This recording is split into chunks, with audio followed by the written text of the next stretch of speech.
காங்கிரஸ் கட்சியிலே யாராவது டெம்போவிலே அதானி அம்பானியிடம் பணம் வாங்கியிருந்தால் அவர்கள் மீது நடவடிக்கை எடுக்க வேண்டும் என்று கேட்டுக்கொள்கிறேன். உடனடியாக என்னை பொறுத்த வரைக்கும் அவர் அமலாக்கத்துறையை அதானி அம்பானியிடம் விசாரித்து காங்கிரஸ் கட்சிக்கு அவர்கள் டெம்போவில் பணம் கொடுத்திருக்கிறார்கள் என்றால் உடனடியாக சட்டப்படி நடவடிக்கை எடுக்க வேண்டும்.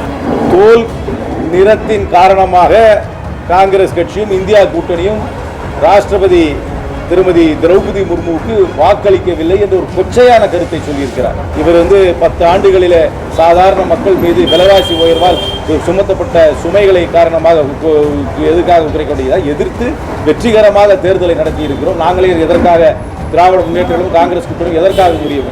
2 மாதம் தேர்தல் நடத்தணும்னு அவசியமே கிடையாது. இவர் ஒரு 15-20 நாளில் 3 நாளைக்கு ஒரு ஃபேஸை வச்சு நேரம் தேர்தலை முடிச்சிருக்கணும். நம்ம ஃபர்ஸ்ட் ஃபேஸிங் ஏப்ரல் 19 நடந்து லாஸ்ட் ஃபேஸ் ஜூன் 1 வரைக்கும் போகுது. இதுவே தேவையில்லை. அதனால அரசியல் தான் பாஜகவுடைய டூப்ளிசிட்டஸ் அரசியல் இதிலிருந்து வெளிப்படையாக தெரிகிறது. மணிப்பூருக்கு இது வரைக்கும் ஒரு முறை கூட பிரதம மந்திரி இன்னும் செல்லவில்லை. இன்னும் அங்கே கலவரம் நடக்கிறது. அங்கே காவல்துறையினரே கொல்லப்படுகிறார்கள். இன்னும் ஒரு இனப்படுகொலை நடக்கிறது. அதை பற்றி பேசாமல் அவர் ஒரு மர்டர் ஃபார் கெயினாக இருந்திருக்கிறதை பற்றி அரசியலாக்குவதை நாங்கள் ஏற்றுக்கொள்ளும். தேர்தல் அறிக்கையை கவனிச்சிருக்கிறது எனக்கு மகிழ்ச்சி அளிக்கிறது. ஆனால் அதை முழுமையாக புரிந்து கொள்ளவில்லை. அதை திரித்து சொல்கிறார்.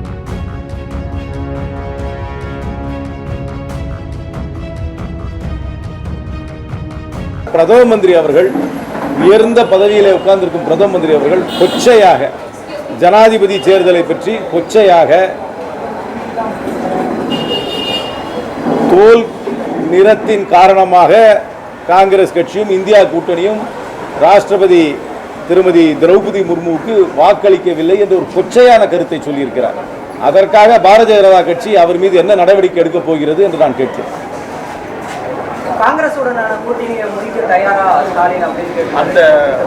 அவருக்கு ஆசை, பேராசை, அல்பாசை எல்லாம் இருக்கலாம்.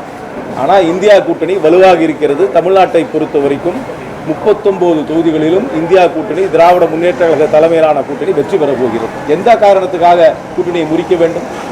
இவர் 10 ஆண்டுகளில் சாதாரண மக்கள் மீது விலைவாசி உயர்வால் சுமத்தப்பட்ட சுமைகளை காரணமாக எதுக்காக குறைக்க எதிர்த்து வெற்றிகரமாக தேர்தலை நடத்தி இருக்கிறோம். நாங்களே எதற்காக திராவிட முன்னேற்றம் காங்கிரஸ் கூட்டணி எதற்காக முடிய வேண்டும்?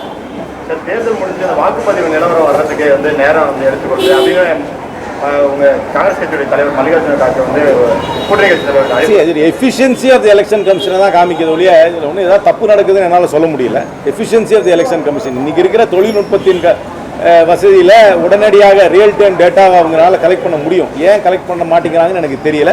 அதனால் அவங்க இன்னும் பண்ணணும். எல்லாத்துக்கும் மேலாக 2 மாதம் தேர்தல் நடத்தணும்னு அவசியமே கிடையாது.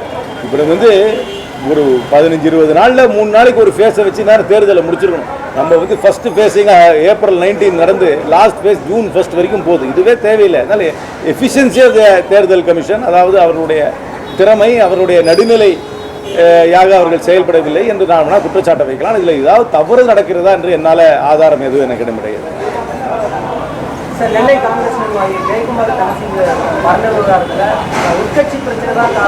என்ன காரணம் என்பதை காவல்துறை தான் விசாரித்து கொண்டு வர வேண்டும். என்ன காரணமாக இருந்தாலும் அது கொலையாக இருந்தால் அதற்கு காரணமானவர்களை கண்டிப்பாக சட்டப்படி தண்டிக்க வேண்டும் என்பதுதான் காங்கிரஸ் கட்சியோட நிலை.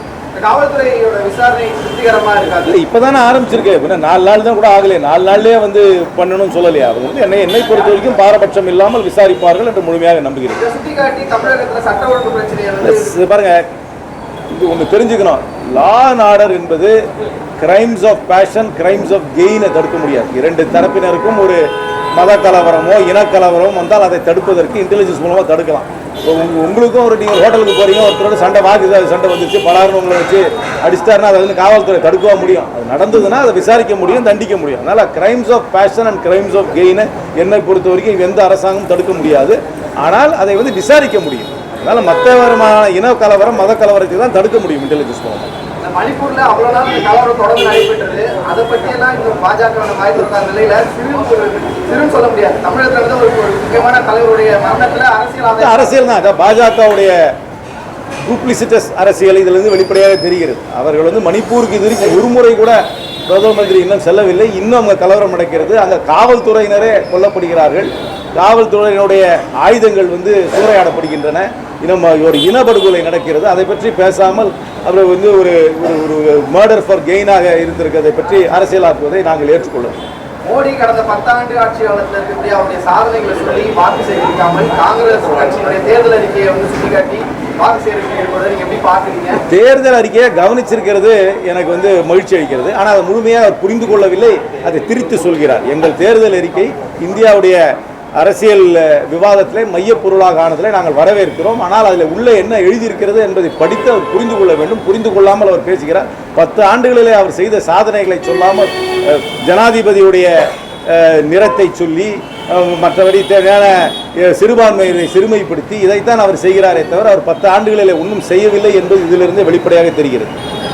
காங்கிரஸ் கட்சி அதானி அம்பானி கிட்ட பணம் பெரிய குற்றச்சாட்டை வைத்திருக்கிறார் பிரதமர் மோடி. உடனடியாக என்னை பொறுத்த வரைக்கும் அவர் அமலாக்கத்துறையை அதானி அம்பானியிடம் விசாரித்து காங்கிரஸ் கட்சிக்கு அவர்கள் டெம்போவில் பணம் கொடுத்திருக்கிறார்கள் என்றால் உடனடியாக சட்டப்படி நடவடிக்கை எடுக்க வேண்டும். காங்கிரஸ் கட்சியிலே யாராவது டெம்போவிலே அதானி அம்பானியிடம் பணம் வாங்கியிருந்தால் அவர்கள் மீது நடவடிக்கை எடுக்க வேண்டும் என்று கேட்டுக்கொள்கிறேன். முதலமைச்சருடைய செயல்பாட்டை முழுமையாக பாராட்டுகிறேன். குறிப்பாக அவருக்கு எல்லாருக்குமே உரிமை தொகை கொடுக்கிறாரே, அது வந்து ஒரு சிறந்த யுக்தி. அது சிறப்பாக நடைபெறுகிறது. அதனால் மக்களிடம் குறிப்பாக மகளிரிடம் நல்ல வரவேற்பு இருக்கிறது. அதே இந்த தேர்தல் முடிவுகளும் வெளிப்படைப்படுத்தும். 3வது கட்ட தேர்தல் வந்து முடிஞ்சவொடனே காங்கிரஸ் மற்றும் கூட்டணி கட்சியுடைய ட்ரிப்ஸ் வந்து பிடிங்கிட்டு அப்படின்ற மாதிரி பிரதமர் மோடி அந்த ஹேசியத்துக்கெல்லாம் பதில் சொல்ல முடியாது. அவர் ஏன் தைரியமாக இருக்க வேண்டியதானே? 10 வருஷம் ஆட்சி பண்ணிட்டாரு. அவர் செஞ்ச சாதனைகளை சொல்லி மக்களிடம் போய் நான் வாக்கு கேட்குறேன் அப்படின்னு சொல்லி இருக்க வேண்டியதானே? எதுக்கு காலையில் ஒன்று சாயங்காலம் ஒன்று மழுப்பி நேற்று டெம்போ அந்தானி அத்வானி அப்புறம் வந்து அதுக்கப்புறம் வந்து ராஷ்டிரபதியுடைய தோல் நிறம் இதை பற்றியெல்லாம் பேசிட்டு இருக்காரு. அவருடைய சாதனையை பற்றி கேட்டு ஓட்டு கேட்டு போக வேண்டியதானே? இதுபோன்ற செய்திகளை மேலும் தெரிந்து கொள்ள எங்களது யூடியூப், ஃபேஸ்புக் மற்றும் ட்விட்டர் ஆப்களை சப்ஸ்கிரைப் செய்யவும்.